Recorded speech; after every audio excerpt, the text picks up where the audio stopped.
पहले तो मैं एक यंग प्रोफेशनल के बारे में बात करना चाहूँगा जो कॉलेज के बाद कहीं शिफ्ट हो जाते हैं किसी और शहर में।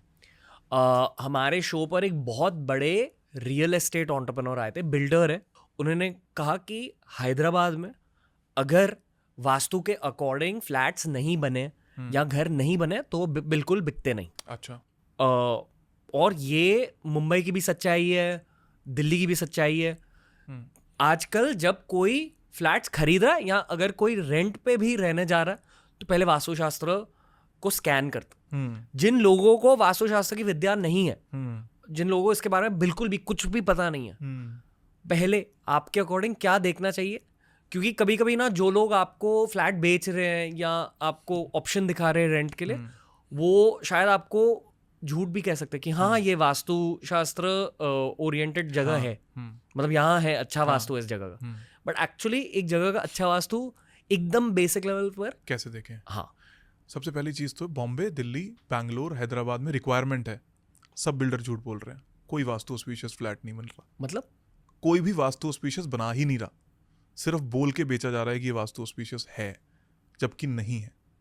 सबसे पहली चीज़, if you don't have the knowledge, either believe कि मुझे वास्तु में नहीं जाना, और अगर जाना है तो हायर अ कंसल्टेंट जिसके एक्सपीरियंस हो, जिसकी ऑथेंटिसिटी मार्केट में डेवलप्ड हो। जैसे आप अपने लिए एक डॉक्टर चूज करते हो, same way higher a consultant. कोई और तरीका नहीं है इस चीज़ का कि मैं ऑथेंटिक हूँ, I can't say.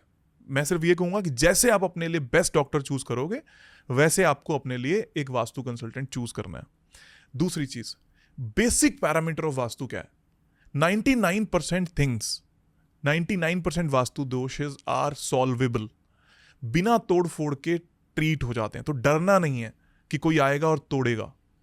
Number 2, there is no remedies in Vastushastra, as in आप पिरामिड डाल दो, आप स्टोन्स डाल दो, आप ये कर दो, आप पूरे घर को तंत्र मंत्र से भर दो। दिस इज नॉट वास्तुशास्त्र।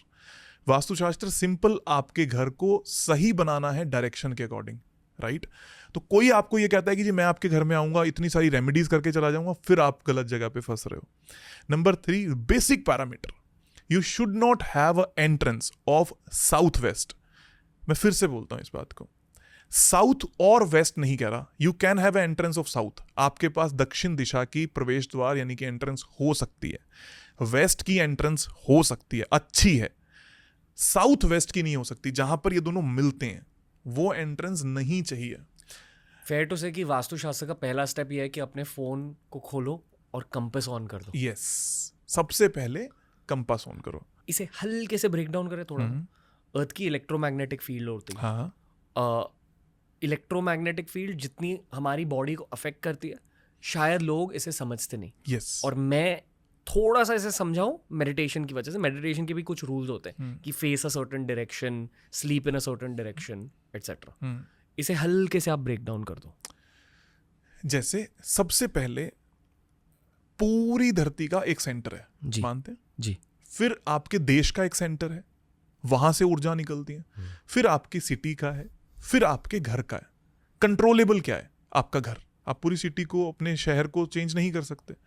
आपके पूरे शरीर में दिस इज योर सेंटर, आपके हाथ में दिस इज योर सेंटर। हर चीज का अपना एक सेंटर है। First point is find the centre of your home. जिस भी आप घर में, फ्लैट में गए, उसका एक टेंटेटिव सेंटर ढूंढना आपका फर्ज है, जरूरी है। जैसे ही आप उसके ब्रह्म स्थान में यानी सेंटर में गए, तो वहां से सारी ऊर्जाएं भाग रही हैं, निकल रही हैं या बन रही हैं उस पर्टिकुलर घर की।